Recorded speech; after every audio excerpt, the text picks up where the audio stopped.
दोस्तों, जिस लड़की ने डॉल्फिन को नन्हे से लेकर ताकतवर होने तक पाला और इसका हर तरह से ख्याल रखा, इसे खिलाया पिलाया, समंदर की ठंडी लहरों में इसके साथ खेला, इसके जख्मों पर मरहम लगाया, जैसे वो इसकी अपनी औलाद हो, वही डॉल्फिन एक दिन अपनी मालिक के लिए मौत बन गई।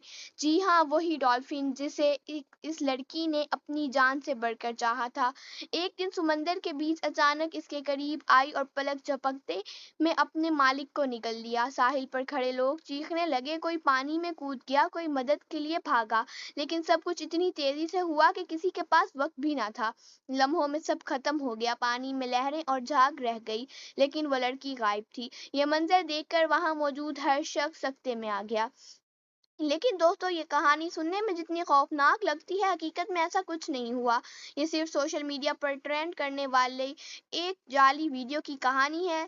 जैसिका नामी किसी लड़की को डॉल्फिन ने ना खाया है और ना ही नुकसान पहुंचाया है। इसलिए ऐसी अफवाहों पर आंख बंद करके यकीन मत करें, बल्कि पहले सच्चाई और जरूर जानें।